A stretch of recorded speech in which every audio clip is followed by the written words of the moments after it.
अस्सलामु अलैकुम वरहमतुल्लाहि वबरकातुहू। रेडियो कतर से पेश खिदमत है खबरों का आज का पहला नशरिया। महावश खान की ज़बानी। इब्तिदा में समाअत फरमाइए अहम खबरों की सुर्खियाँ। साहिब-ए-सुमो अमीर को इस्लामी जमहूरिया पाकिस्तान के वज़ीर आज़म की जानिब से एक तहरीरी पैगाम मौसूल हुआ है। कल दीवाने अमीरी में साहिब-ए-सुमो अमीर से कतर में 5 नए सुफरा ने अलग अलग मुलाकात की और उन्हें अपने इसनादे सिफारत पेश किए। साहिब-ए-सुमो अमीर से कल दीवाने अमीरी में इस्लामी जमहूरिया पाकिस्तान के सफीर ने मुलाकात की, जो कतर में अपनी सिफारती जिम्मेदारियों के इख्तिताम के बाद वतन वापस जा रहे हैं। कतर ने सोमालिया के दारुल हुकूमत के मगरबी इलाके में एक फौजी अड्डे पर किए गए हमले की शदीद मजम्मत की है। ये था अहम खबरों का खुलासा और अब पेश खिदमत है तफसील से खबरें।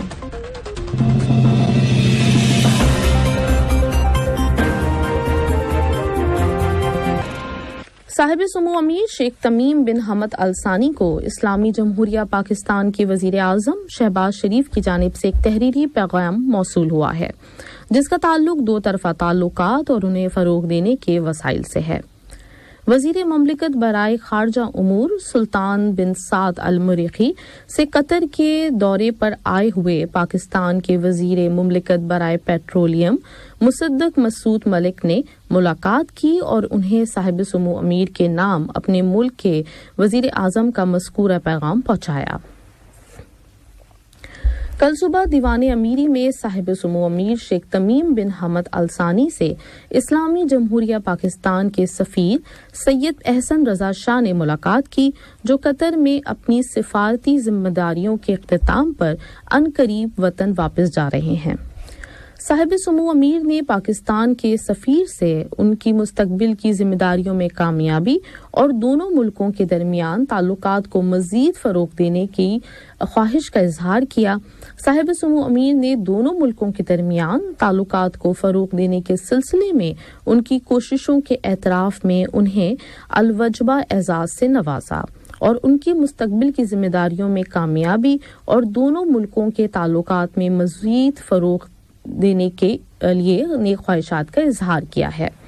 जवाब में पाकिस्तान के सफ़ीर ने कतर में अपने क़याम के दौरान मुख्तलिफ हुकूमती इदारों की जानिब से मौसूल होने वाले ताउन के लिए साहिब-ए-सुमो अमीर और रियासती इदारों का शुक्रिया अदा किया। कल सुबह दीवाने अमीरी में साहिब-ए-सुमो अमीर शेख तमीम बिन हमद अल सानी से कतर में 5 नए सुफरा ने अलग अलग मुलाकात की और उन्हें अपने इसनादे सिफारत पेश किए। इनमें यूनाइटेड मैक्सिकन स्टेट्स, जमहूरिया मलावी, डेनमार्क, जिम्बाब्वे और म्यांमार के सुफरा शामिल हैं। साहिब-ए-सुमो अमीर ने नए सुफरा को खुशामदीद कहा और उनकी सिफारती जिम्मेदारियों में कामयाबी और कतर और उनके ममालिक के दरमियान दो तरफा ताल्लुकात में मज़ीद फ़रोग़ के लिए नेक ख्वाहिशात का इजहार किया। इस मौके पर सुफरा ने अपने अपने मुल्क की क़यादत की जानिब से साहिब-ए-सुमो अमीर को खैर सगाली का पैगाम दिया और कतर की मज़ीद तरक्की और खुशहाली के लिए नेक ख्वाहिशात का इजहार किया। वज़ीर बराए माहौलियात और मौसमी तब्दीली शेख डॉक्टर फलाह बिन नासिर बिन अहमद बिन अली अल सानी ने मिस्र की मेज़बानी में अक़वाम मुत्तहिदा फ्रेमवर्क कन्वेंशन के फ़रीक़ीन की 27th कॉन्फ्रेंस में शिरकत करने वाले कतरी पवेलियन का मुआयना किया। इस मौके पर गुफ्तगू करते हुए उन्होंने कहा कि इस कॉन्फ्रेंस में कतर की शिरकत माहौलियाती तब्दीली के नतीजे में पड़ने वाले असरात से निमटने के लिए की जाने वाली आलमी सतह पर कोशिशों में हिस्सा डालना है। उन्होंने कहा कि माहौलियात और मौसमियाती तब्दीली के शोबे में कतर की कोशिशें नई नहीं हैं। सन 2012 में कतर ने मौसमियाती तब्दीली के मुज़ाकरात के एक अहम इजलास COP18 की मेज़बानी की थी। वज़ीर ट्रांसपोर्ट जासिम बिन सैफ अल सुलेती ने कहा है कि उनकी वजारत ने ट्रांसपोर्ट के शोबे की तरक्की के लिए एक बड़ा प्रोग्राम तैयार किया है, जिसका मकसद मुस्तकबिल की तमाम ज़रूरियात को पूरा करना है। ख़ास तौर पे फीफा वर्ल्ड कप कतर 2022 की मेज़बानी की जिम्मेदारियों को खुश उसलूबी से निभाना है। قطر نیوز ایجنسی Q&A کو دیے گئے انٹرویو میں انہوں نے کہا کہ فیفا ورلڈ کپ قطر 2022 کی میزبانی نے قطر نے قومی ویژن 2030 کے مقصد کو حاصل کرنے کے ساتھ ساتھ ملک کے اندر پائیدار ترقی کے عمل کے رفتار کو تیز کرنے میں اہم کردار ادا کیا ہے۔ انہوں نے کہا کہ وزارت ٹرانسپورٹ کی جانب سے کیے گئے کاموں کی وجہ سے ملک کے اندر ایک مضبوط اور پائیدار ٹرانسپورٹ نیٹ ورک وجود میں آیا ہے۔ انہوں نے کہا کہ وزارت نے پبلک بس انفراسٹرکچر کو تیار کرنے کے لیے ایک مضبوط پروگرام نافذ کیا ہے جس میں 1700 سے زیادہ مقامات پر بس پارکنگ لاٹس کے علاوہ 8 بس اسٹیشنز اور 4 پارک اینڈ رائڈ پارکنگ شامل ہیں۔ قطر نے صومالیہ کے کیپٹل موگادیشو کے مغربی علاقے میں ایک فوجی اڈے پر کیے گئے حملے کی شدید مذمت کی ہے۔ اس حملے میں بہت سارے افراد ہلاک اور زخمی ہو گئے ہیں۔ وزارت خارجہ کی جانب سے ایک بیان جاری کیا گیا ہے جس میں حکومتی موقف کو دہرایا گیا ہے کہ قطر تشدد دہشت گردی کی ہر طرح کی کارروائیوں کو مسترد کرتا ہے اور ان کی وجوہات اور مقاصد چاہے کچھ بھی کیوں نہ ہو۔ کل قطر کی شورا کونسل کا ہفتہ وار اجلاس تمیم بن حمد ہال میں منعقد ہوا جس کی صدارت کونسل کے اسپیکر حسن بن عبداللہ الغانم نے کی۔ کونسل کے اسپیکر نے گزشتہ 12 برسوں میں فیفا ورلڈ کپ ٹورنامنٹ کی تیاریوں میں supreme committee for delivery and legacy کی کوششوں کی تعریف کی۔ انہوں نے کہا کہ ان تیاریوں کے حوالے سے بین الاقوامی ادارے کے ساتھ کوآپریشن کا سلسلہ جاری ہے، باوجود اس کے کہ ملک کو منفی مہم کا سامنا ہے اور اس مہم کا حقیقت سے کوئی واسطہ نہیں۔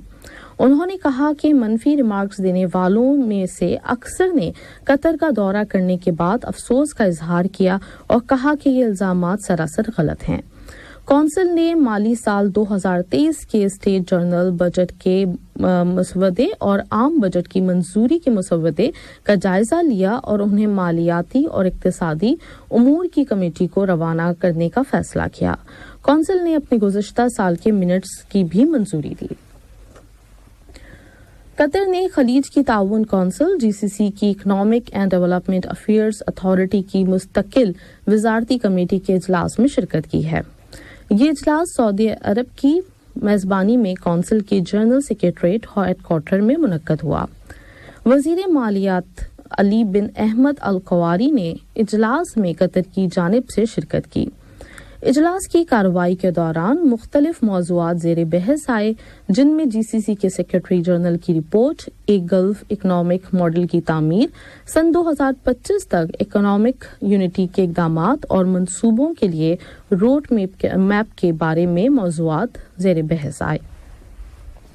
یہ خبریں ریڈیو قطر FM 107 سے نشر کی جا رہی ہیں۔ قابض اسرائیلی فوج نے کل مغربی کنارے پر مختلف علاقوں میں بڑے پیمانے پر فلسطینیوں کی گرفتاریوں کے مہم کو شروع کر دیا ہے۔ اس مہم کے آغاز میں 20 افراد کو گرفتار کیا گیا جن میں رہا ہونے والا ایک قیدی بھی شامل ہے۔ دوسری جانب قابض فوج نے حفاظتی انتظامات میں یہودی آباد کاروں نے کل مسجد اقصیٰ کے صحنوں پر دھاوا بول دیا اور اشتعال انگیزی کا مظاہرہ کرتے ہوئے وہاں اپنی مذہبی رسومات ادا کی۔ صومالیہ کی وزارت دفاع نے کہا ہے کہ الشباب گروپ نے وسطی علاقے میں ایک فوجی اڈے کو نشانہ بنایا۔ طرفین کے درمیان دیر تک جنگ جاری رہی اور انجام کار فوج نے حملہ آوروں کو بھاگ جانے پر مجبور کر دیا۔ رپورٹس کے مطابق دونوں جانب سے کئی افراد مارے گئے۔ سعودی عرب کی رائل ایئر فورس کا ایک جنگی طیارہ کل ٹریننگ مشن کے دورے کے دوران گر کر تباہ ہو گیا۔ سعودی وزارت دفاع کے مطابق یہ طیارہ کنگ عبدالعزیز ایئر بیس کے پاس فنی خرابی کی وجہ سے گر کر تباہ ہوا۔ طیارے کے دونوں پائلٹ صحیح سلامت زمین پر اترنے میں کامیاب ہو گئے۔ یوکرین کی حکومت نے کہا ہے کہ اسے امریکہ، اسپین اور ناروے سے جدید ایئر ڈیفنس سسٹمز حاصل ہوئے ہیں جن کی بدولت رشین بومبنگ کا مقابلہ کرنے میں مدد ملے گی۔ यूक्रेन की वजीर दिफा ने एक ट्वीट में कहा है कि ये एयर डिफेंस सिस्टम्स यूक्रेन ने रिसीव कर लिए हैं, जिनकी बदौलत यूक्रेन को महफूज बनाया जा सकेगा। और अब कुछ खबरें खेल के बारे में।